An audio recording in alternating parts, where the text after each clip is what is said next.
അഞ്ചാം ക്ലാസ്സിലെ ഇംഗ്ലീഷിലെ രണ്ടാമത്തെ യൂണിറ്റായ ലെറ്റർ ടു ഗോഡ് കഴിഞ്ഞ 2 വീഡിയോകളിലായി നമ്മൾ പഠിച്ചതാണല്ലോ. ആ വീഡിയോകൾ കാണാത്ത കൂട്ടുകാർ ഉണ്ടെങ്കിൽ താഴെ ലിങ്ക് കൊടുത്തിട്ടുണ്ട്, കാണാത്തവർ അത് കാണുമല്ലോ. ഇന്ന് നമുക്ക് ആ പാഠത്തിലെ ബാക്കി ഭാഗവും ഒരു ഡയറി എങ്ങനെ എഴുതാം എന്നുകൂടി പഠിക്കാം. കർഷകനായ ലെഞ്ചോയുടെ കോൺഫീൽഡ് മുഴുവനും ഹെയിൽ സ്റ്റോൺസ് വീണ് നശിച്ചുപോയി. ദുഃഖിതനായ ലെഞ്ചോ ദൈവത്തിന് ഒരു കത്തെഴുതി. ഇതുവരെയാണല്ലോ നമ്മൾ പഠിച്ചത്. അതിനുശേഷം എന്താണ് സംഭവിച്ചത് നമുക്ക് നോക്കാം. ലെഞ്ചോ ദൈവത്തിന് എഴുതിയ കത്ത് പോസ്റ്റ്മാൻ്റെ കയ്യിൽ കിട്ടി. The postman went to his boss laughing heartily. Postman തൻ്റെ ബോസിൻ്റെ അടുത്തേക്ക് ചിരിച്ചുകൊണ്ട് പോയി. ഹാർട്ടിലി എന്ന് പറഞ്ഞാൽ with strong feeling, strong emotion എന്നാണ് അർത്ഥം. He showed him the letter to God. അയാൾ തൻ്റെ കയ്യിലുള്ള ആ ദൈവത്തിനുള്ള കത്ത് തൻ്റെ ബോസിന് കാണിച്ചു കൊടുത്തു. The postmaster also broke into a laugh. ഇത് കണ്ടപ്പോൾ പോസ്റ്റ് മാസ്റ്റർക്കും ചിരി പൊട്ടി. But immediately he turned serious. പക്ഷേ പെട്ടെന്ന് പോസ്റ്റ് മാസ്റ്റർ ഗൗരവത്തിലായി. What faith! I wish I had the faith of the man who wrote this letter. എന്തൊരു വിശ്വാസം! ഈ കത്തെഴുതിയ ആളുടെ പോലെ ഒരു വിശ്വാസം എനിക്കും ഉണ്ടായിരുന്നെങ്കിൽ എന്ന് ഞാൻ ആഗ്രഹിക്കുകയാണ്, പോസ്റ്റ് മാസ്റ്റർ പറഞ്ഞു. Imagine starting up A correspondence with God. നിങ്ങളൊന്ന് സങ്കല്പിച്ചു നോക്കൂ, ദൈവവുമായി ഒരു എഴുത്തുകുത്ത് തുടങ്ങിയിരിക്കുന്നു. കറസ്പോണ്ടൻസ് എന്ന് പറഞ്ഞാൽ എഴുത്തുകുത്ത് എന്ന് മലയാളത്തിൽ പറയും. നമ്മൾ ഒരു ലെറ്റർ എഴുതുകയും അതിനൊരു റിപ്ലൈ തിരിച്ചു കിട്ടുകയും ചെയ്യുന്നതാണ് കറസ്പോണ്ടൻസ്. The post master came up with an idea. Post മാസ്റ്റർക്ക് അപ്പോൾ ഒരു ഐഡിയ തോന്നി. Send a reply to Lencho from God. ലെഞ്ചോയ്ക്ക് ഒരു മറുപടി കത്ത് എഴുതാം, ദൈവത്തിൽ നിന്നുള്ള ഒരു മറുപടി കത്ത് എഴുതാം എന്ന് പോസ്റ്റ് മാസ്റ്റർ വിചാരിച്ചു. But he needed something more than goodwill, ink, paper to answer the letter. പക്ഷേ ആ ലെറ്ററിന് അല്ലെങ്കിൽ ആ കത്തിന് മറുപടി എഴുതണമെങ്കിൽ അയാൾക്ക് തൻ്റെ നല്ല മനസ്സോ മഷിയോ പേപ്പറോ മാത്രം പോരായിരുന്നു. പിന്നെ എന്തായിരുന്നു ആവശ്യം? അതെ, അദ്ദേഹത്തിന് പണം ആവശ്യമായിരുന്നു. ലെഞ്ചോ പണമല്ലേ ദൈവത്തിനോട് ആവശ്യപ്പെട്ടത്, അപ്പോൾ പണം വേണം. He took a collection from the employees of the post office. അപ്പോൾ പോസ്റ്റ് മാസ്റ്റർ ആ പോസ്റ്റ് ഓഫീസിലുള്ള മറ്റ് എംപ്ലോയീസിൽ നിന്നും, മറ്റ് ജോലിക്കാരിൽ നിന്നും പൈസ കളക്ട് ചെയ്തു, പൈസ ശേഖരിച്ചു. He himself gave a part of his salary. Post master തൻ്റെ സ്വന്തം സാലറിയിൽ നിന്നും ഒരു ഭാഗം ലെഞ്ചോയ്ക്കായി മാറ്റിവെച്ചു. But it was impossible for him to put together 100 pesos. പക്ഷേ അദ്ദേഹത്തെ സംബന്ധിച്ചിടത്തോളം 100 pesos ശേഖരിക്കുക എന്നത് ബുദ്ധിമുട്ടായിരുന്നു. അദ്ദേഹത്തിനത് ശേഖരിക്കാൻ കഴിഞ്ഞില്ല. He was able to send the farmer only 70 pesos. Post മാസ്റ്റർക്ക് ലെഞ്ചോ എന്ന ഫാർമർക്ക് വേണ്ടി 70 pesos ആണ് കളക്ട് ചെയ്യാൻ കഴിഞ്ഞത്. He put the money in an envelope address to Lencho. Post master ആ പണം ഒരു എൻവലപ്പിൽ, ഒരു കവറിലിട്ട് ലെഞ്ചോയുടെ അഡ്രസ്സ് എഴുതി. He send a letter along with it. അദ്ദേഹം അതിൻ്റെ കൂടെ ഒരു ലെറ്ററും അയച്ചു. It contained only a signature God. ആ ലെറ്ററിൽ മറ്റൊന്നും ഉണ്ടായിരുന്നില്ല. ആകെ ഉണ്ടായിരുന്നത് എന്താണ്?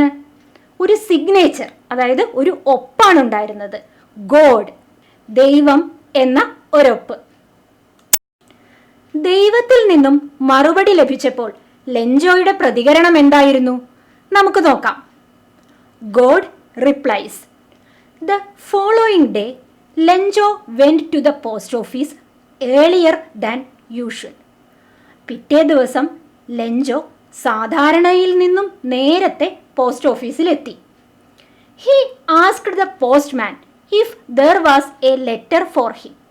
അയാൾ പോസ്റ്റ്മാനോട് ചോദിച്ചു, തനിക്ക് ലെറ്റർ വല്ലതുമുണ്ടോ, കത്ത് വല്ലതുമുണ്ടോ എന്ന് ചോദിച്ചു. The postman handed a letter to him. Postman ലെഞ്ചോയ്ക്ക് ഒരു കത്ത് കൊടുത്തു. The postmaster looked on from the doorway of his office. Postmaster തൻ്റെ ഓഫീസിൻ്റെ വാതിലിനു പിന്നിൽ നിന്ന് അത് നോക്കിക്കണ്ടു. Lencho showed not the slightest surprise on seeing the money. Such was his confidence. But he became angry when he counted the money. Lencho ആ പൈസ കണ്ടപ്പോൾ ഒട്ടും തന്നെ അത്ഭുതപ്പെട്ടില്ല. സ്ലൈറ്റസ്റ്റ് സർപ്രൈസ്, ചെറിയ ഒരു അത്ഭുതം പോലും ലെഞ്ചോയ്ക്കുണ്ടായില്ല. സച്ച് വാസ് ഹിസ് കോൺഫിഡൻസ്, അത്രയും ആത്മവിശ്വാസമായിരുന്നു ലെഞ്ചോയ്ക്ക്. പക്ഷേ ഹി ബിക്കെയിം ആംഗ്രി, അയാൾക്ക് ദേഷ്യം വന്നു. എപ്പോഴാണ് ദേഷ്യം വന്നത്? When he counted the money, ആ പൈസ എണ്ണി നോക്കിയപ്പോൾ അയാൾക്ക് ദേഷ്യം വന്നു. കൗണ്ടഡ് എന്ന് പറഞ്ഞാൽ എണ്ണി നോക്കി എന്നാണ് അർത്ഥം. എന്തുകൊണ്ടാണ് ലെഞ്ചോയ്ക്ക് ദേഷ്യം വന്നത്? ലെഞ്ചോ ദൈവത്തോട് ആവശ്യപ്പെട്ടത് 100 പെസോയാണ് അല്ലേ? എന്നാൽ ദൈവത്തിൽ നിന്നുള്ള മറുപടിക്കൊപ്പം ലെഞ്ചോയ്ക്ക് കിട്ടിയത് എത്ര പൈസയാണ്? 70 പെസോ മാത്രമാണ് ലഭിച്ചത്. അതുകൊണ്ടാണ് അയാൾക്ക് ദേഷ്യം വന്നത്. God could not have made a mistake. അയാൾ എന്താണ് വിചാരിച്ചത്? ദൈവത്തിന് ഒരിക്കലും തെറ്റുപറ്റില്ല. തനിക്ക് കിട്ടാനുള്ള ബാക്കി പൈസയ്ക്ക് എന്ത് സംഭവിച്ചു എന്നാണ് ലെഞ്ചോ വിചാരിച്ചത്? നമുക്ക് നോക്കാം. Immediately Lencho went up to the window to ask for paper and ink. പെട്ടെന്ന് ലെഞ്ചോ ജനലിനടുത്തേക്ക് പോയി. അവിടെ പോയി ഒരു പേപ്പറും ഇങ്കും വാങ്ങിച്ചു, മഷിയും വാങ്ങിച്ചു. He sat at the public writing table. He started to write. അയാൾ റൈറ്റിംഗ് ടേബിളിൻ്റെ എഴുതാനുള്ള മേശയുടെ അടുത്ത് വന്നിരുന്ന് എഴുതാൻ തുടങ്ങി. When he finished, he went to the window to buy a stamp. എഴുതി തീർന്നപ്പോൾ അയാൾ സ്റ്റാമ്പ് വാങ്ങിക്കാനായി വീണ്ടും ജനലരികിലേക്ക് പോയി. He licked the stamp and then affixed it on the envelope with a thumb of his fist. അയാൾ ആ സ്റ്റാമ്പ് നക്കി ആ എൻവലപ്പിൽ, കവറിൽ ഒട്ടിച്ച് തൻ്റെ വിരലുകൊണ്ട് അമർത്തി. The moment the letter fell into the mail box, the postmaster went to open it. എപ്പോഴാണോ ആ ലെറ്റർ മെയിൽ ബോക്സിലേക്ക്, തപാൽ പെട്ടിയിലേക്ക് വീണത്, ഉടനെ തന്നെ പോസ്റ്റ് മാസ്റ്റർ പോയി അത് എടുത്ത് തുറന്നു നോക്കി. പോസ്റ്റ് മാസ്റ്ററെ പോലെ ലെഞ്ചോ ആ കത്തിൽ എന്തായിരിക്കും എഴുതിയിരിക്കുക എന്ന് അറിയാൻ നമുക്കും ആകാംക്ഷയുണ്ട് അല്ലേ? ഇതായിരുന്നു ലെഞ്ചോയുടെ കത്ത്. മെഴ്സിഫുൾ ഗോഡ്, ദയാലുവായ ദൈവമേ, of the money that I asked for only 70 pesos reached me. ഞാൻ ആവശ്യപ്പെട്ട പൈസയിൽ 70 പെസോ മാത്രമേ എനിക്ക് കിട്ടിയുള്ളൂ, അല്ലെങ്കിൽ എൻ്റെ കയ്യിൽ എത്തിയുള്ളൂ. Send me the rest since I need it very badly. ബാക്കിയുള്ള പൈസ കൂടി എനിക്ക് അയച്ചു തരൂ, കാരണം എനിക്ക് അത് വളരെ അത്യാവശ്യമാണ്. But don't send it to me through the mail because the post office employees are a bunch of crooks. ഈ പൈസ, ഇനി ബാക്കിയുള്ള പൈസ എനിക്ക് മെയിലായിട്ട് അയക്കേണ്ട, അതായത് പോസ്റ്റലായിട്ട് തപാൽ വഴി എനിക്ക് അയക്കേണ്ട. കാരണം എന്താ ലെഞ്ചോ പറയുന്നത്? Because the post office employees are a bunch of Crookes. Post ഓഫീസിലെ എംപ്ലോയീസ് എന്ന് പറഞ്ഞാൽ അവർ കള്ളന്മാരുടെ ഒരു കൂട്ടം തന്നെയാണ്, വളരെ സൂത്രശാലികളാണവർ. എന്താണ് ലെഞ്ചോ വിചാരിച്ചത്? ലെഞ്ചോ ദൈവത്തിൽ അത്രയും വിശ്വസിക്കുന്ന ആളാണ്. ലെഞ്ചോ വിചാരിച്ചത് ദൈവം 100 പെസോസ് അയച്ചു, താൻ ആവശ്യപ്പെട്ട 100 പെസോസ് ദൈവം ലെഞ്ചോയ്ക്ക് അയച്ചു കൊടുത്തു. പക്ഷേ പോസ്റ്റ് ഓഫീസിലെ ജോലിക്കാർ അതിൽ നിന്നും 30 പെസോ എടുത്ത് മാറ്റി 70 പെസോയാണ് ലെഞ്ചോയ്ക്ക് കൊടുത്തത് എന്നാണ് ലെഞ്ചോ കരുതിയത്. അതാണ് പോസ്റ്റ് ഓഫീസിലെ എംപ്ലോയീസിനെ കള്ളന്മാരുടെ കൂട്ടം എന്ന് പറയാൻ കാരണം. ലെഞ്ചോയുടെ കഥ എല്ലാ കൂട്ടുകാർക്കും ഇഷ്ടമായല്ലോ. ഇനി ലെഞ്ചോയ്ക്ക് മറുപടി കത്ത് എഴുതിയ ദിവസം പോസ്റ്റ് മാസ്റ്റർ തൻ്റെ വീട്ടിൽ ചെന്ന് തൻ്റെ ഡയറിയിൽ എന്തായിരിക്കും എഴുതിയിട്ടുണ്ടാവുക? നമുക്ക് നോക്കാം. ആദ്യമായി ഒരു ഡയറി എഴുതുമ്പോൾ ശ്രദ്ധിക്കേണ്ട കാര്യങ്ങൾ എന്തൊക്കെയാണെന്ന് നമുക്ക് നോക്കാം. Diary writing points to remember. Date and day should be there on the top of the page. പേജിൻ്റെ ഏറ്റവും മുകളിലായി തീയതി കൃത്യമായി എഴുതണം. The first sentence should be attractive. ആദ്യത്തെ വാചകം വളരെ ആകർഷകമായിരിക്കണം. Narration should be in first person. നമ്മൾ കാര്യങ്ങൾ വിവരിക്കുന്നത് എപ്പോഴും ഫസ്റ്റ് പേഴ്സണിലായിരിക്കണം. അതായത് ആരാണോ എഴുതുന്നത് അയാളുടെ ഒരു കാഴ്ചപ്പാടിലൂടെ വേണം വിവരിക്കാൻ. The use of I may be limited. എന്നാൽ ഐ, ഞാൻ എന്ന് പറഞ്ഞ് എഴുതുന്ന സംഭവങ്ങൾ താരതമ്യേന കുറയ്ക്കുന്നതാണ് നല്ലത്.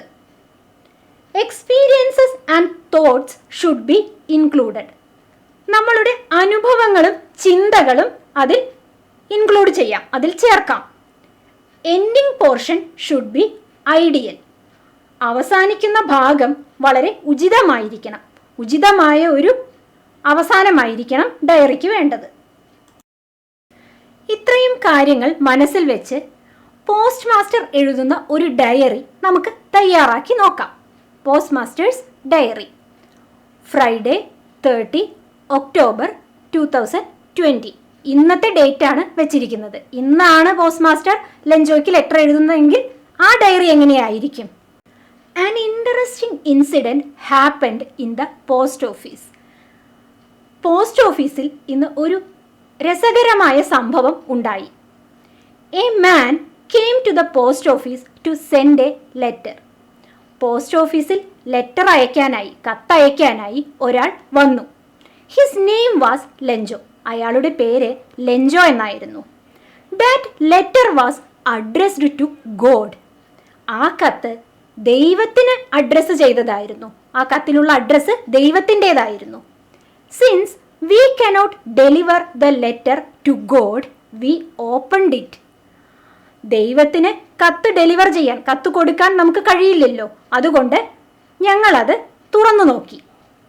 In that letter Lencho asked the God to help him.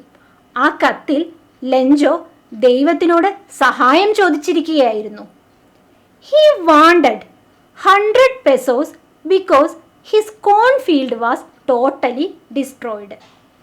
അയാൾ ദൈവത്തോട് 100 പെസോയാണ് ചോദിച്ചത്. കാരണം അയാളുടെ ചോളപ്പാടം മുഴുവൻ നശിച്ചുപോയി. He needs the money in order to sow his field and to live until the crop comes. അയാൾക്ക് തൻ്റെ ചോളപ്പാടം ഉഴുതുമറിക്കുന്നതിനും വിളകൾ ഉണ്ടാകുന്നത് വരെ ജീവിക്കാനും പൈസ ആവശ്യമായിരുന്നു. I was very much surprised by the faith of that man in God. അയാൾക്ക് ദൈവത്തിലുള്ള വിശ്വാസം കണ്ടപ്പോൾ ഞാൻ അതിശയിച്ചു പോയി. ഞാൻ വളരെയധികം അത്ഭുതപ്പെട്ടു പോയി. We collected and send 70 pesos in order to help him. ഞങ്ങൾ ഓഫീസിലെ ജോലിക്കാരെല്ലാവരും ചേർന്ന് 70 പെസോ ശേഖരിച്ചു. അയാളെ സഹായിക്കാൻ വേണ്ടിയാണ് ആ പൈസ ഞങ്ങൾ ശേഖരിച്ചത്. What A different experience. എന്തൊരു വ്യത്യസ്തമായ അനുഭവമായിരുന്നു. ലെഞ്ചോയുടെ രസകരമായ കഥ കൂട്ടുകാർക്കെല്ലാം ഇഷ്ടമായല്ലോ. ഒരു ഡയറി എങ്ങനെ എഴുതാം എന്നും കൂട്ടുകാർ പഠിച്ചു. ഈ പാഠത്തിലെ ബാക്കിയുള്ള ക്വസ്റ്റ്യൻ ആൻസേഴ്സും ടെക്സ്റ്റ് ബുക്ക് ആക്ടിവിറ്റീസും മറ്റൊരു വീഡിയോയിലൂടെ നമുക്ക് ചെയ്യാം.